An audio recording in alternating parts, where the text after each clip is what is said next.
This episode contains matured themes including topics of obsession, betrayal, and violent acts, which some viewers may find distressing. Viewers' discretion is strongly advised. Roll down the passenger window and drop the gun outside the car. Gun sir, gun sir!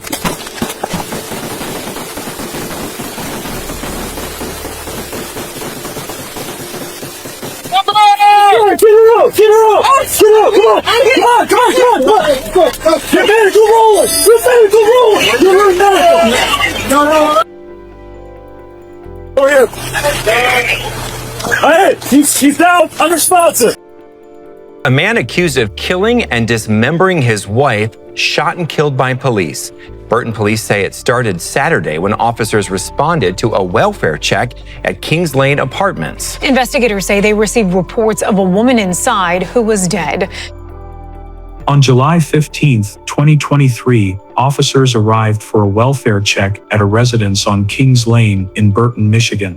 What they encountered was far from ordinary.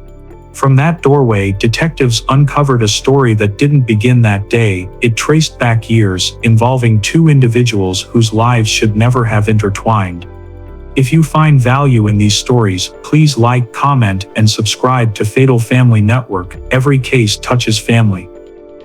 Shauna Roy was born in 1982 in Saginaw, Michigan, the youngest of three siblings in a tight-knit, supportive family that always showed up for one another. As a child, Shauna was involved in everything. She cheered for Saginaw High School, served on the student council, and still made time to support struggling peers. Even as a teen, she had a natural instinct to uplift others. After graduating high school in 2000, Shauna attended Delta College, studying caregiving and social work. Her dream was to open a care facility in her hometown, creating a safe haven for those needing compassion and protection. Shauna wasn't just dreaming, she was working toward her goal. In 2013, she graduated from Dorsey Medical School in Saginaw. After her studies, Shauna worked as a production operator at Nextier Automotive in Auburn Hills, taking pride in contributing to a company known for innovative solutions. A devoted mother of two, she fiercely protected her family and was cautious about who entered their lives. Friends described her as loyal and reliable, balancing work, parenting, and her aspirations for a brighter future. In 2020, Shauna met Tony Roy online. What began as casual chats grew into what seemed like a romantic bond. Tony Roosevelt Roy, 44, had a criminal history spanning over 2 decades. Records revealed multiple convictions, including assault and fleeing law enforcement, totaling 17 felonies. This wasn't a single mistake, it was a pattern of choices that defined his life. Roy's criminal history dates back more than 2 decades and includes 17 felony convictions, including several for armed robbery. In December 2018, while still incarcerated, Tony posted on social media, "Happy New Year to all. Shout out to my sister Tamiko, the best sibling ever. Turning 40 this year, but I feel 25. Age is just a number and I'm coming home from prison next year. Prison didn't break me, it made me stronger and sharper. Can't wait to reunite with my kids, my partner, my family, and true friends." Tony had served 8.5 years in prison, a time most spend building careers. Released in 2022, he crafted an online image, posting videos about freedom, discipline, and how prison transformed him, presenting himself as a reformed man. Okay, cool. So let's talk about the reason why. Now to go, what's up, my baby? I just shouted you out, man. Everybody on here to send you some prayers. I know you just lost your baby father, so take a moment of silence to have some prayers for you. I love you. You're a good artist. You performing on the 4th, so can't wait to see you. Hey, big baby, what's the question again that you asked? I missed the question. Run it back one more time for me. Okay, the question is this. You know how we as men, right? We'll take a woman through a whole lot. And I know me, man, I'm guilty of that. We'll take a woman through a whole lot, right? And then y'all just be forgiving us, right? Over and over again. And sometimes I'll be like, is she really this serious? Like she loved me this much? That she willing to forgive me for some of the things that I did. And mainly it'd be like, you know, like you cheat on a woman, you know, so that's horrible. That's one of the biggest pet peeves of women, like don't cheat, right? So we all know that, but sometimes we as men, we still do, you know what I'm saying? And some of us working on it, trying to get it right? And so the woman will forgive you over and over and over again, you know what I'm saying? And I ain't talking about the women, I ain't with that. All y'all who are on there, just get off my page. I ain't talking about y'all, y'all help. Because at the end of the day, man, if you gotta beat a woman up, you shouldn't even be with her. I'm 6'6", 280. I will never hit you. Now, I might have some other issues in the relationship, but I will never hit you. So that ain't what I'm talking about. Don't forgive a hitting you. He hit you, get rid of that is what it is. Tony also openly discussed his shortcomings. He boasted about supposed business success, claiming wealth and family support. He spoke of making money from prison, portraying himself as a savvy entrepreneur who had learned to hustle legitimately. It's on, yeah, you know what I'm saying? And so they talk about blessings and they talk about thanking God. Like, I don't cherish money. One thing about me, I don't cherish money. I'm always getting some money. I came home $100,000 up, $100,000 up. I came home with this, right? Because I saved my money. I always been a businessman, and I studied what businessmen do. I watched my brothers and them think. I watched them watch from the prison. I watched them get money over and over and over again, keep businesses going. Because we do not give up. We don't refuse to lose, no matter what. And guess what? I ain't worried about nobody robbing me. Somebody say, oh, Tree, you shouldn't be doing that. I'm showing people what success look like if you work. Even though I came home and did 8 years, you hear me? I did 8 years for a simple mistake that I did. But I still didn't stop working. I still didn't stop being a father. I still didn't stop being a leader. I still didn't stop being a business owner, even when I was in prison. And the white people was getting mad at me. They was getting mad. They said, well, you selling candy, you selling fudge, you running a store. We think you selling drugs, which wasn't true, but they thought I was. Oh, you got all this stuff going on. But they got all this stuff in their community already. They got money already. They get their money, they get their people, their kids go to the best schools. Our kids got to go through the hood, walk through this dirt, sidewalks and all this. When a black man got some money, it's fear. You know what I'm saying? It's fear. For a guy to get out of prison, I ain't been home 50 days, it's $100,000. $100 grand in my hand. You feel me? Back up, show him the truck. You feel me? And they thought I fell off. I didn't fall off. I fell down and I got with God. And he blessed me. He said, you know what, Tree? I want to get you out of here for a minute because this city finna take a turn. By July 2022, Shauna and Tony were married. The promise was a fresh start together. Shauna believed she was building a new life with someone who had changed. But Tony's past was far from simple. Shauna reportedly didn't know the full scope of Tony's criminal history when they wed. Yet with her belief in redemption, she saw his story as a chance to make a difference, supporting someone who claimed to want a better life. Initially, Tony was charming and attentive, saying exactly what Shauna needed to hear. He spoke of a shared future, promising to be the partner she deserved, appealing to her compassionate heart, but things escalated. Tony began controlling Shauna's movements, demanding details of her daily life, accusing her of infidelity and questioning her character. Shauna's friends noticed the shift. The woman who was always connected, attending events, calling regularly, started withdrawing. When she did appear, her usual warmth was replaced by a noticeable heaviness. Her best friend Dominique saw the signs. Shauna eventually confided in her about the reality behind closed doors. Her loved ones grew concerned, urging her to stay cautious, make a plan and rely on family. On June 30th, 2023, Tony posted, "A year ago today, I walked out of Saginaw Correctional Facility, free after 8.5 tough years. Join my live to hear about my journey, family struggles, achievements, relationships, beating charges, my music, and the loss of my daughter and brother." He celebrated his freedom, framing felonies as triumphs and turning his past into social media content. Anyway, I'm finally home, y'all, for a whole year. It's been a year, yeah. A whole year. You know what I'm saying? And here we are, I'm wild man in the morning, look at my hair wild. You feel me? Been a whole year, y'all.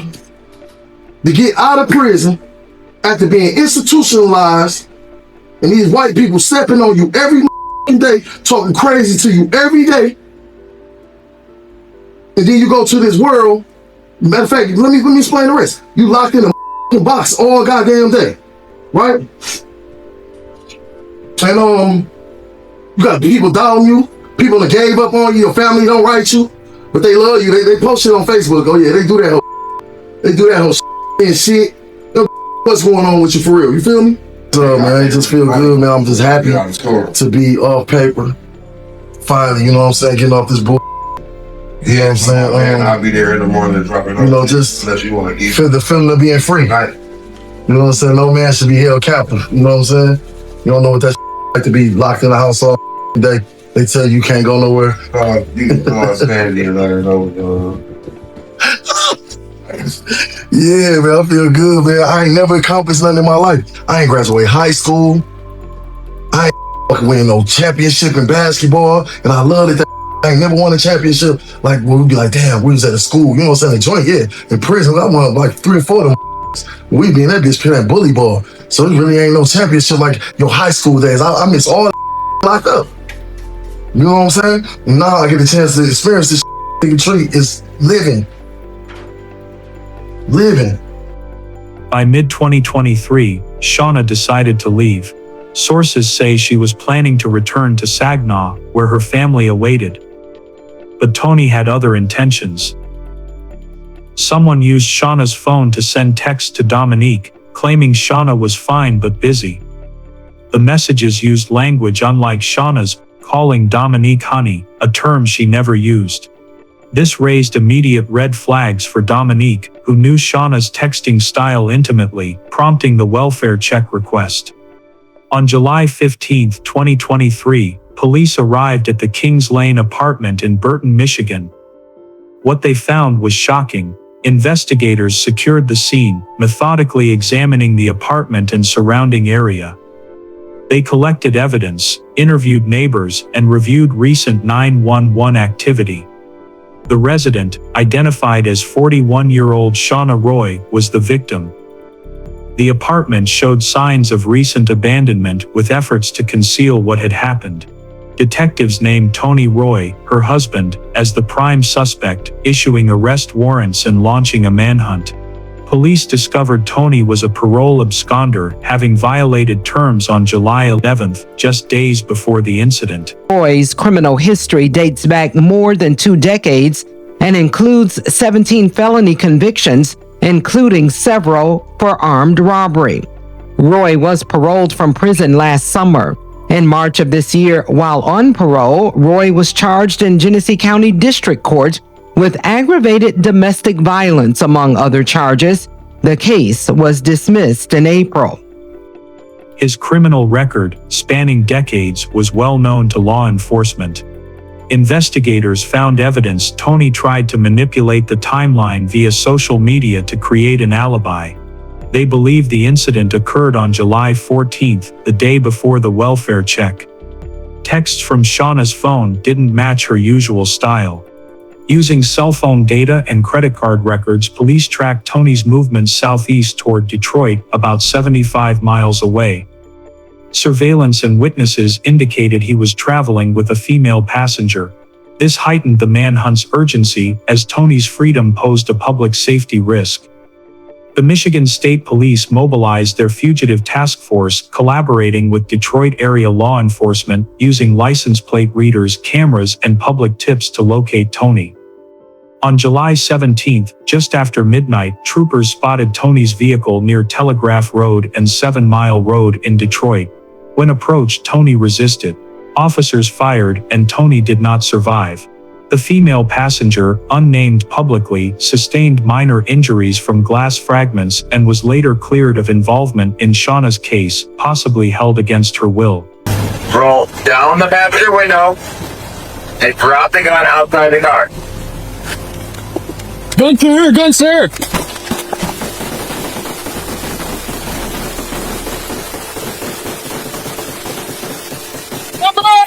Get her out! Get her out! Get out! Come on! Come on! Come on! Come on! Come on! Your medical roller! Your medical roller! You're medical!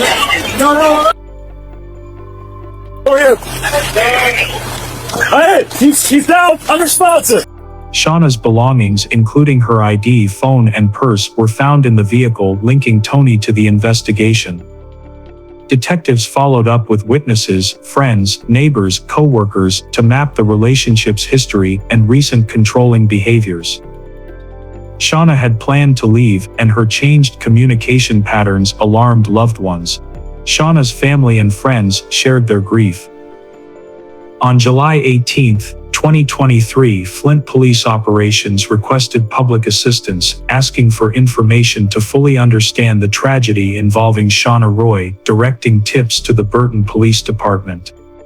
Tony's family grappled with his actions. On July 18, 2023, a relative posted, "We're heartbroken by the tragic events of the past day. These are dark times and our hearts are heavy." On April 26, 2024, they added, "Today would have been your 45th birthday, Tony. We still seek answers about that fateful day and the loss of another life. We pray for those grieving." The community raised questions. How could someone with such a record convince an educated woman to marry him?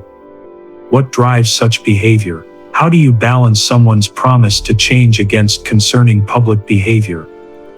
They pointed to Tony's words and intensity as red flags. Some said his instability was visible in photos, reflected in his eyes. Looking back at Tony's videos post-tragedy, the warning signs were clear. He openly shared his mindset. Was this just hyperactivity, or a deeper struggle with impulse control? So y'all, I was bored. I'm done getting mad because I won't be still. Yeah. I'm ADHD. How you tell an ADHD autistic be still? What? How can I be still? It hurts to be still. People like me, we hurt when we be still. It's like it's an ache. Yeah. Like your body just be moving, man. You know what I'm saying? This is a razor blade. Okay, I'm gonna be still for that. Nah, I'm gonna be still for that. I don't want you to cut me. Shauna Roy was 72 hours from safety, with an escape plan and family waiting in Saginaw. Dominique was ready to help. Tragically, time ran out. I hope these stories highlight warning signs and inspire you to seek or offer help before it's too late.